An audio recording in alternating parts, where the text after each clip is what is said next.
waxaana wanaagsan daawadayaal ku soo dhawaada warka habeenimo TV-ga NTN. warka habeenimo aan idiin haynana waxaa ka mid ah ciidamo badan oo lagu daadgureeyay gobolka Mudug. xogtii ugu cusleed oo Mahad Salaad ka qoray kiiskii Ikraan Tahliil kadib markii la waayay. shirka golaha wadatashiga qaran oo galay maalintii labaad iyo qodobada miiska saaran. mushaarkii shaqaalaha gobolka Banaadir oo la lunsaday. wararka dibadda oo idiin haya TV-ga NTN waxaa ka mid ah dad badan oo ku dhintay shil ka dhacay dalka Turkiga. dibadbaxyo ka dhacay Mareykanka oo laga soo horjeedo dhibaatooyinka hubka. qodobada iyo qodobo kale ku soo dhawaada daawadayaal. waa Axad, taariikhduna ay ku beegan tahay 12 bisha 6 2022. warkii oo faahfaahsan ku soo dhawaada.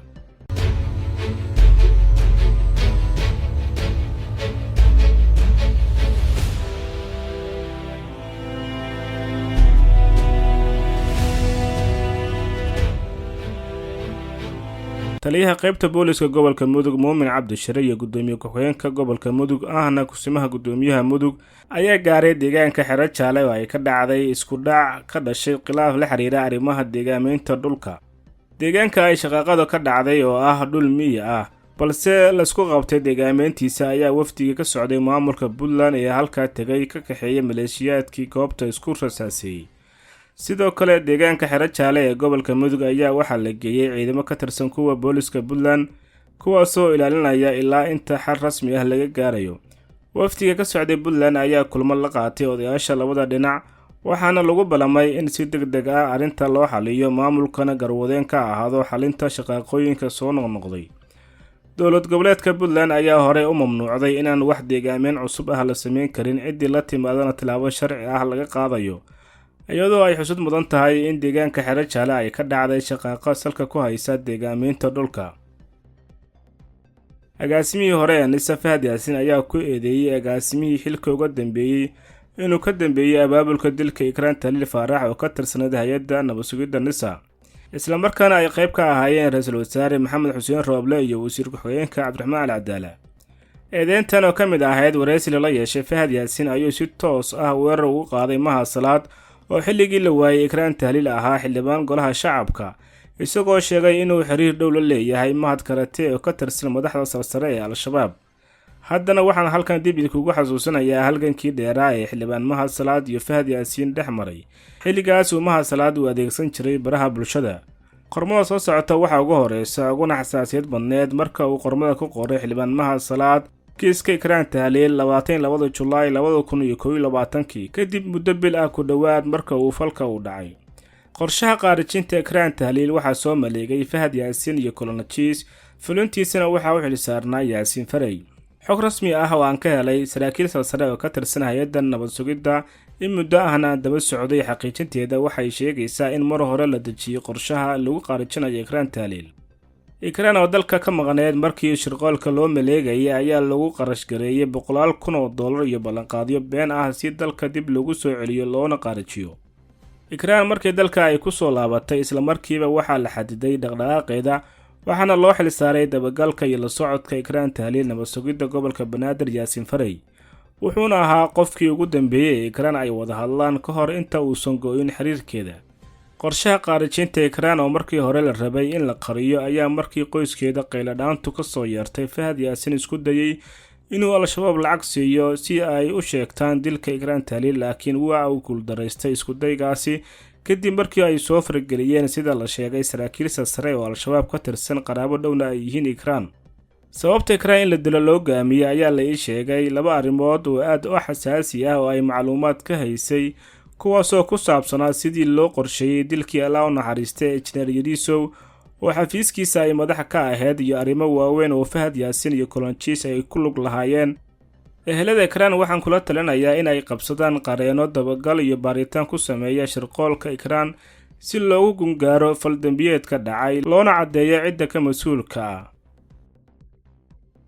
magaalada Muqdisho gaar ahaan madaxtooyada Soomaaliya waxaa maanta lagu soo gabagabeynayaa shirki golaha wadatashiga qaran ee shalay furmay waxaana lagu wadaa in laga soo saaro warmurtiyeed lagu cadeynayo qodobada ay ku heshiiyeen madaxda.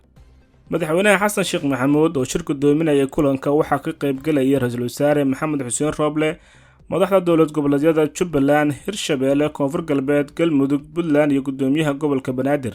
Shirka waxaa diiradda lagu saarayay dib u heshiisiinta, ammaanka, wada shaqaynta, doorashooyinka, qabitirka dastuurka, wax ka qabashada abaarta iyo qodobo kale sida ay xaqiijiyeen mas'uuliyiinta ka tirsan filan Soomaaliya. Waa shirkii ugu horeeyay ee golaha wada tashiga qaran oo shir gudoomiye madaxweynaha dib loo soo doortay ee 10aad Xasan Sheekh Maxamuud oo madaxtooyada la wareegay 23 Maay 2022. cabasho aad u ballaaran ayaa waqtigan ka soo yeeray shaqaalaha dowladda hoose ee Xamar, kuwa oo sida ay sheegeen aan wax mushaar ah helin labadii bilood ee la soo dhaafay. shaqaalaha ayaa cabashadooda u gudbiyay maamulka gobolka Banaadir, balse duqa caasimadda Cumar Finish ayaa iska dhaga tiray qiiladhaanta ka soo yeeray shaqaalihii uu mas'uulka ka ahaa. xubno ka tirsan shaqaalaha dowladda hoose oo inala hadlay ayaa inoo sheegay in mushaarkooda ay musuqmaasuqeen mas'uuliyiinta ugu sarreysa maamulka oo ugu horeeyo Cumar Finish. shaqaalaha cabanaya ayaa tibaaxay in arrintan ay saameyn weyn ku yeelatay qoysaskooda oo markii hore biilan jiray dhaqaalaha kooban ee ay ka helaan dowladda hoose ee Xamar. xubnaha u hadlay shaqaalaha xuquuqdooda la doodsiiyey ayaa dalbaday in wax laga qabto walaaca haysta, iyagoo madaxweynaha cusub ka codsaday inuu soo fargeliyo arrintan. mushaar la'aanta shaqaalaha maamulka gobolka Banaadir ayaa ku soo beegmaysa xilli madaxda maamulka ay wadaan xatooyo iyo boob ay kula kacayaan dhulka dadka danyarta ah, waxaana cabashadan ay ku biiraysaa walwalka laga qabo sida ay u socoto hawsha dowladda hoose ee caasimadda. weli waxaa naga daawanaysaan waa telefishinka NTN. iminkana kusoo dhawaada wararka dibadda. 8 qof ayaa ku dhintay, 10 kalena way ku dhaawacmeen Sabtidii galbeedka Turkiga kadib markii ay isku dhaceen gaari kuwa xamuulka ah iyo bas yar oo ay saarnaayeen dad aroos ah, sida ay ku warantay warbaahinta Turkiga. sida ay warbaahinta u sheegeen, dadka rakaabka ah ee la socday baska yar oo ka soo baxay magaalada Darsunbey ee galbeedka dalka Turkiga ayaa ku sii jeeday aroos ka dhacayay deegaanka Balaag Casir oo qiyaastii 80 kilomitir u jira meesha waxa ay ka dhaceen. dadkii ku dhaawacmay ayaa loola cararay goobaha caafimaadka sida ay ku warantay warbaahinta dowladda. shilalka caynkan oo kale ah ayaa ku yar dalka Turkiga, waxa ayna dowladdu sheegtay in ay baaris dheeraad ah sameyn doonto. kumanaan mudaharadayaal ah ayaa isku soo baxay guud ahaan dalka Mareykanka si ay ugu baaqaan in la adkeeyo sharciga hubka. dibadbaxayaasha ayaa sheegay in la joogo waqtigii la tusi lahaa siyaasiyiinta in dadka Mareykanku ay dalbanayaan oo ay mudan yihiin inay ku noolaadaan nolol xor ka ah rabshadaha iyo dhibaatooyinka hubka la xiriira. dibadbaxyadana ayaa ka dhacay inta badan magaalooyinka waaweyn ee dalka Mareykanka.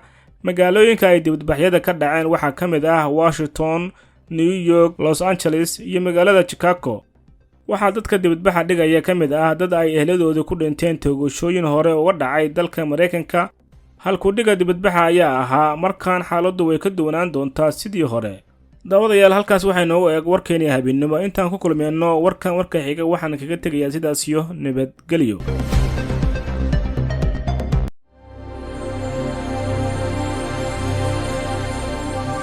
NTN TV.